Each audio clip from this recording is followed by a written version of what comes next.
I think for many of us who believe in our ancestors, I think the bones are speaking.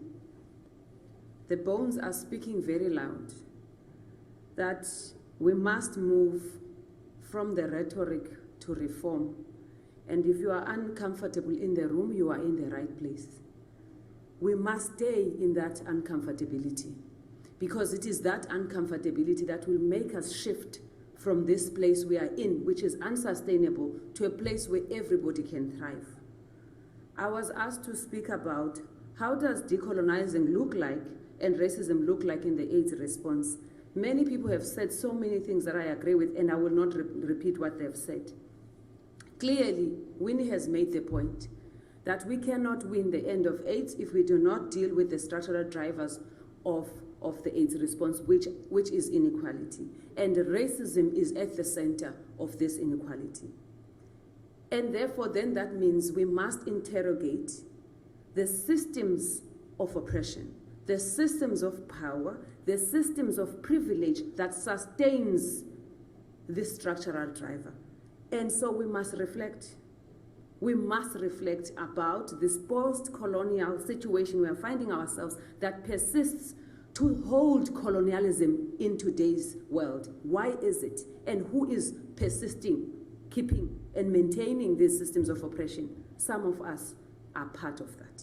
So we must begin by a reflection.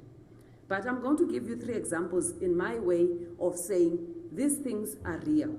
We are not imagining because we are poor, black, brown people. You are imagining the pain of your forefathers. We live with the pain. We are traumatized every day. Let me start with one. One, the practice of the funding mechanisms is very colonial.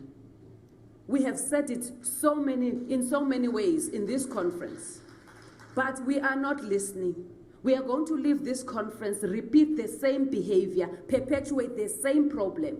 We come back again wherever the conference is going to be, and I will not validate where the conference is going to be in Australia, because we are not going to Australia.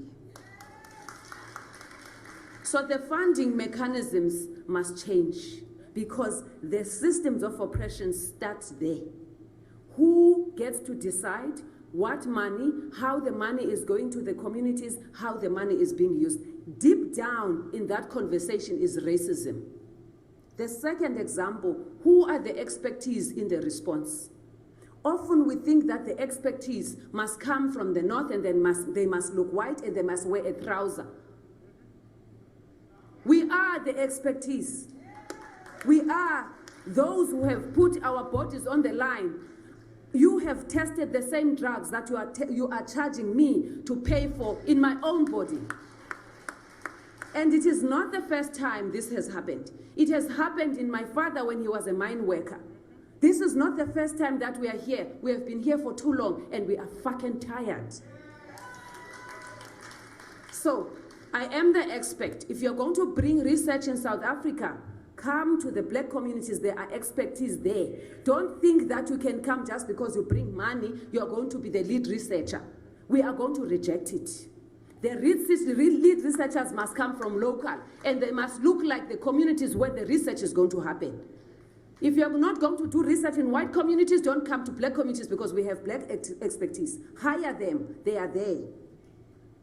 The second is the issue of modern day slavery. And we are all guilty of this, including myself. We started off by asking for models of care that allows us to reach everybody with care. By default, we were asking that we must defer the cost and the burden of care to the poor. Poor women have been carrying this burden unpaid, poor, fragile environments that they are working in unprotected. I'm talking about the majority of people like me who are cared by community health workers who are women. Let's call it out. It is modern day slavery. And so for all of us who are having community-based organizations, who are working with community health workers, let's ask ourselves, in what way are we perpetuating free labor? In what way are we perpetuating free labor? And also, there's another form of free labor. All all of us like to see black people validating panels like this in conferences. Who has paid for us to be here? Let's also talk about that. Because there are institutions who have resources. They want our voices when we are here. They don't want to bring us to Canada. Only when they see us, can you come to my panel? Hello, do you know how I got here? Do you know how I have hustled to get here? Now you want me to validate with my blackness in your panel. And easy. And easy. That's how South Africans call it. Us, we are not coming. The second that I want to raise is the issue of language. And I want to challenge all of us to have another language booklet. What are the languages we want that are decolonized? An example was raised yesterday in a TB meeting. There is a language of low-hanging fruit. Basically saying, let's take the rotten shit and give it to poor people. Can you say the low-hanging fruit when you are in the north? That language almost doesn't exist. It exists only when you go down south. Let's talk about the low-hanging fruit. Sometimes that low-hanging fruit is on the floor and it's rotten. So why must we agree that the people must be given shit? If it's not good for you, it's not good for me. Let's change the language. Let's use an empowering language that says people, we want the best for the people. We don't want the low-hanging, we want the top-hanging. As Ifunle says that. The other language that we need to shift is the language of vulnerable people. Who is vulnerable? It's you who has put people in vulnerable conditions. Those people did not find them. It is racism. It is inequality that has made people vulnerable. They are not vulnerable people. That is not their identity. We have made people vulnerable. Therefore, let's not disempower them by calling them vulnerable. They are not vulnerable. Those people know what they want. They found themselves in conditions that are fragile. And deep down, it's racism that also has made people vulnerable. So they are not vulnerable people. The other language we need to shift, indexing. Ooh. Indexing. In my language, index finger. Index finger. What is this? That language also has something about it that really must shake us. Ukuthi we are not going to index people. These are human beings who do not deserve to be done this. And who came up with that language? And if it's not working and it's disempowering, let's shift it.